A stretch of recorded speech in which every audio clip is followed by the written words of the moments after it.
सत श्री अकाल जी सबको, नमस्ते, जय हिंद। आज मैं आपको अपनी वीडियो में ये दिखाना चाहता हूँ कि आप मूंग की फसल कैसे ले सकते हैं आसान तरीके से, कम रेट में और बढ़िया पैदावार। बाकी ज़िंदगी में सबका अपना अपना तजर्बा अलग अलग तरीके से होता है, क्योंकि सभी लोग सफल किसान होते हैं।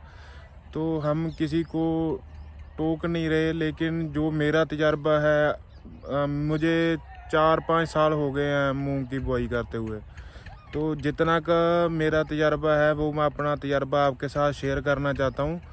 तो मैं आपको दिखाता हूँ कि मेरी जो मूंग की फसल है अभी कितने टाइम की हो गई है और कितनी बड़ी हो गई है, और इसमें क्या क्या मेरे को खर्चा आया है। तो वो मैं आपके साथ सब कुछ अभी शेयर करूँगा। जैसे ना, ये मेरी मूंग की बुआई हुई थी 15 दिन पहले, तो अभी ये 15 दिन की हो गई है। तो जैसे आप इसकी बुआई तो जुताई करके भी कर सकते हो, और ऐसी सीधा आप बिना जुताई के भी इसकी बुआई कर सकते हो। तो इसमें फ़ायदा क्या होता है कि जैसे अगर मान लो कि आप जुताई करके इसको बुआई कर रहे हो मूंग की, तो आपको 2-3 दिक्कतें आएंगी। एक तो आपका खर्चा ज़्यादा होगा, और दूसरा क्या है कि जब आप जुताई करते हो तो उसके बाद क्या है कि नदीनाशक बहुत ज़्यादा उग जाते हैं खेत में, तो आपको उसके लिए और ख़र्चा करना पड़ता है। तो मेरा तरीका क्या है कि मैं तो सिर्फ इसमें जैसे पहले गेहूं की कटाई की और भूसा बनाया, और उसके बाद क्या करते हैं कि इसको पानी लगाकर छोड़ देते हैं, और 5-6 दिन के बाद जब नमी हमारी जो हमें चाहिए होती है वो मिल जाती है, तो हम इसकी सीधे जीरो ड्रिल से बुआई कर देते हैं। तो इसमें हमारा क्या है कि जो बीज आता है वो तकरीबन हम डालते हैं इसमें 8 से 9 केजी के बीच में बीज डालते हैं 1 एकड़ में। तो मान लो कि आपका 2000 रुपये का बीज आया, और 1.5 से 2 लीटर में आपकी बुआई भी हो जाती है। ट्रैक्टर इसकी बुआई कर देता है मूंग की। तो अगर आप जुताई करोगे तो जुताई में आपका 1000 और भी बढ़ जाएगा खर्चा, और उसके बाद आपको 1000-1500 की स्प्रे भी करनी पड़ेगी। तो आपको दिक्कतें तो आती हैं। इससे क्या है कि अभी इसमें नदीनाशक भी नहीं होंगे, और जो हमारी पराली है उसको आग ना लगाकर ऐसी बीच में छोड़ दिया खेत में, तो इसमें हमारे खेत को ताकत भी मिलती है। तो इसका अभी हम 70 से 75 दिन में इसकी कटाई कर देंगे। तो जब इसकी मतलब कि जब ये बड़ी होगी तो मैं आपको वो भी दिखाऊंगा कि अभी कितने टाइम की होगी और कब इसकी कटाई कर रहे हैं। लेकिन हमें तो इसका बढ़िया झाड़ मिलता है। तो बाकी सबका तजर्बा अपना अपना होता है। मैंने इसका बीज डाला है 8.5 केजी, इस बार मैंने बीज डाला। पहले 8 केजी बीज डालते थे। अभी भी ये बहुत ज़्यादा घनी है, इसको अभी थोड़ा सा और बीज दूर होने चाहिए थे, लेकिन ये क्या है कि बहुत ज़्यादा नज़दीक है। और हम इसकी बुआई कैसे करते हैं जीरो ड्रिल से, कि जैसे हम गेहूं की बुआई करते हैं ना, तो उसका क्या है कि जो आगे वाले पोर, हमारे तो पोर ही बोल देते हैं, जो आगे वाले हल होते हैं ना उनका बीज बंद कर देते हैं, और जो पीछे वाले हल होते हैं उनका बीज हम चलता रहने देते हैं। तो इससे क्या है कि ये तकरीबन 1 फीट की दूरी, एक नहीं 10 इंची की इसकी दूरी बन जाती है। तो बाकी सब अपनी अपने हिसाब से इसकी बुआई करते हैं, और मेरे को तो ये तरीका बहुत बढ़िया लगता है। हमने एक बार की थी, इसकी जुताई करके बुआई की थी, तो हमें उतना बढ़िया इसका झाड़ भी नहीं मिला, और उसमें क्या है कि खेत में नदीनाशक भी बहुत हो गए। तो जब हम धान की फसल लगाने लगते हैं तो तब वो बहुत ज़्यादा दिक्कत देता है। तो आप अपने हिसाब से देखिए, लेकिन मैं तो यही बोलता हूँ कि आप एक बार इतने सालों में से अगर आप पहले जुताई करके बुआई कर रहे हो तो 1 साल इसकी ऐसे ही सीधी बुआई करके देखो, आपको फ़र्क समझ में आएगा। एक तो आपका खर्चा कम होगा, और दूसरा क्या है कि इसमें आपको खेत को भी ताकत मिलेगी, क्योंकि जब पराली पड़ी होती है ना खेत में, तो आपको जल्दी होती है फसल बीजने की। तो उसमें आप क्या करते हो कि फिर आपको आग लगानी पड़ती है। तो आग ना लगाकर हम सीधे जब बुआई करते हैं तो इससे हमारा खेत को भी कोई नुकसान नहीं होता और जो किसान है उसको भी कोई नुकसान नहीं होता। जो किसान है उसको अपने मतलब के सिर के ऊपर भार नहीं पड़ने देना चाहिए।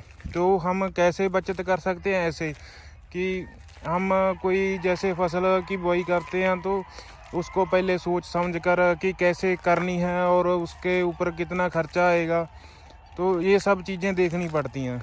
और मैं आपको एक और भी चीज़ बताना चाहता हूँ कि ये जो फसल होती है ना मूंग की, इसको हम पक्की फसल नहीं गिनते। पक्की क्यों नहीं गिनते? क्योंकि ये एक तो जब धान की लगाने का टाइम होता है ना तो ये पूरे अपने फुल ग्रोथ पे होती है। तो जब ये ग्रोथ पे होती है तो तब इसके ऊपर स्प्रे करनी पड़ती है। और जब आप इसके ऊपर स्प्रे करते हो और उस टाइम मानसून का भी मौसम होता है, आपने उधर से स्प्रे कर दी और तीसरे दिन तक, अगर तीसरे दिन में से बीच में से अगर आप बारिश आ गई तो ये खेत में बस मिट्टी है, इसको आप उठा नहीं सकते, कोई भी मशीन नहीं उठा सकती। ये एक तरह का ना जैसे गाय का गोबर होता है वैसे बन जाती है। और जब आप मूंग की फसल निकाल लेते हो मशीन से तो इसको सुखाने का क्या तरीका होता है कि ये तो जब हम मशीन से निकालते हैं ये बहुत ज़्यादा इसमें नमी होती है। तो इसको नमी को निकालने के लिए आपको क्या करना पड़ता है कि जैसे आपने इसकी कटाई की और कटाई के बाद आपको क्या करना है, जैसे ट्रॉली में भर के ले गए घर पे, तो पहली बात तो ये है कि आपको मूंग को हमेशा छांव में सुखाना है, धूप में कभी नहीं सुखाना। और दूसरी बात क्या है कि जब आप ट्रॉली खाली कर रहे हो मूंग की तो आपको एक साइड में कूलर या बड़ा वाला पंखा लगा लेना चाहिए ताकि उसमें हवा लगती रहे।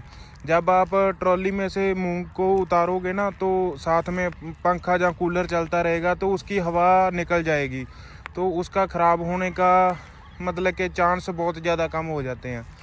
बाकी सभी अपने अपने हिसाब से करते हैं, मेरा तरीका तो यही है पिछले 5 साल से। मैं कोई बड़ा किसान नहीं हूँ, लेकिन जितना मेरा तजर्बा है मैं वो आपसे वही शेयर करना चाहता हूँ, क्योंकि मैं नहीं चाहता कि किसी मेरे किसान भाई का नुकसान हो। बाकी आप और भी तरीके हैं इसके मूंग के, लेकिन मेरे को तो यही बढ़िया लगता है। बाकी अगर आप अच्छा बीज लाकर उसकी बुआई करोगे तो आपको झाड़ भी अच्छा मिलेगा। अच्छा बीज जैसे मैंने पहले स्टार 444 की बुआई की थी तो हमारे यहाँ बिल्कुल भी नहीं हुई, वो खेत में ही ऐसी पड़ी गल गई, अच्छा झाड़ नहीं दिया उसने। और फिर उसके बाद मैंने बांछी गोल्ड उसकी बुआई की तो उसने मेरे को बहुत अच्छा झाड़ दिया, क्योंकि हर एक का खेत अलग अलग बीज के हिसाब से चलता है। कहीं काली मिट्टी है, कहीं लाल मिट्टी है, कहीं रोड वाली मिट्टी है, कहीं रेता है। तो एक बार तो आपको नुकसान झेलना पड़ता है, या फिर आप किसी डॉक्टर से बात करके, जो डॉक्टर होते हैं उनको पता होता है कि कौन सी मिट्टी में कौन सा बीज लगाना चाहिए। तो हमारे यहाँ तो बांछी गोल्ड बहुत बढ़िया होती है। जितना मेरे को नॉलेज था मैंने आपसे शेयर किया। उधर वाली साइड ना, वो कॉर्नर वाली साइड में मैंने बीट रूट की बुआई की थी, मैं आपको दिखाता हूँ वहाँ पर चलकर। तो क्या हुआ कि मैंने बीज लाए और बीज लाकर ना वहाँ पर लगा दिए, तो उसमें क्या हुआ ना, एक ही पैकेट से 2 तरह के बीज निकले। एक तो बीच में धारियाँ बनती है और एक क्या है, बिल्कुल जैसे खून नहीं होता वैसे रेड, और उसमें कोई धारियाँ नहीं होती। और जिसमें तो धारियाँ हैं वो तो खाने में थोड़ा सा बेस्वाद है, लेकिन जो जिसमें धारियाँ नहीं है ना वो इतना मीठा लगता है आपको, जैसे आप शलगम नहीं हम खाते, वो तो कुछ भी नहीं उसके आगे, वो बहुत ज़्यादा मीठा है वो। बस दिक्कत क्या हुई कि ये लगे बहुत जगह पे हुए थे, ये वाले बीट रूट ना ये इधर पूरी जगह पे लगे हुए थे। तो क्या हुआ कि इतने हमारे से खा ही नहीं गए ये, और अभी ये बहुत बड़े हो गए हैं, 1 केजी के हो गए हैं। तो इसको हमने यहाँ से लेकर ही नहीं गए, ऐसे ही छोड़ दिया। अभी ना मैं आपको दिखाता हूँ, ये देखो कितने बड़े हो गए हैं ये, मैं आपको ये दिखाता हूँ। ये देखो ये ना अभी कितना बड़ा हो गया है, ये देखने में ऐसा लगता है जैसे ये 1-1.5 किलो का हो। तो बाकी तो ये है कि आपको भी लगाना चाहिए चुकंदर, घर पे। तो इससे क्या है कि आपका खून वगैरह बहुत बनता है और सैलड में आपको बहुत अच्छा लगता है। बस थोड़ा सा ये है कि ये हैवी ज़्यादा होता है, तो आप इसको ये है कि आप थोड़ा खाओ, लेकिन हाँ कि ये बढ़िया बहुत है। जहाँ फिर आप इसका जूस वगैरह निकाल के पी सकते हो। जैसे हम क्या करते थे कि किन्नू वगैरह ले आए, और एक किन्नू हो गया, एक बीट रूट हो गया, साथ में 2 गाजर डाल ली और एक खीरा डाल लिया, और साथ में नींबू वगैरह, काला नमक हो गया। तो ये सब मिक्स करके हम जब जूस पीते थे तो ऐसा लगता था कि जैसे बहुत बढ़िया ड्रिंक पी रहे हो। तो आपको भी घर पे लगानी चाहिए ऐसी चीज़ें, जैसे शलगम हो गया, मूली हो गया और ये चुकंदर हो गया। ये कोई औखी खेती नहीं है, बहुत आसान खेती है। एक बार इसको लगाओ और इसको छोड़ दो, बाद में आपके यहाँ खुद ब खुद ही हो जाएंगे ये, और आपसे खाए भी नहीं जाएंगे, इतने होते हैं। बस ये कि हम डरते रहते हैं कि पता नहीं होंगे या नहीं होंगे। कोई सी भी मिट्टी हो, ये आसानी से हो जाती है। जैसे मूली होगी, और ये शलगम हो गया, और ये अपना चुकंदर हो गया। ये बहुत आसान खेती है, लेकिन हाँ कि बस थोड़ा सा हमें डर रहता है करने में, और हम थोड़ा सा डरते भी रहते हैं। तो आप डरिए मत, और इस चीज़ की ज़रूर अपने घर पे या कहीं गमलों में या कहीं भी लगा सकते हो आप। तो आपके खाने के लिए बहुत अच्छे होंगे और आपकी सेहत के लिए भी बहुत अच्छे होंगे। बाकी आपको अगर मेरी वीडियो पसंद आई हो तो आप लाइक, सब्सक्राइब, शेयर भी कर सकते हो। और अगर आप अपनी कोई राय या कोई बात शेयर करना चाहते हो, जो आपको मेरी बात कोई गलत लगी हो, तो आप मेरे को कमेंट करके भी ज़रूर बता सकते हो। बाकी तो मैं यही चाहता हूँ कि आप लोगों का मेरे को साथ चाहिए। और सत श्री अकाल, नमस्ते, जय हिंद।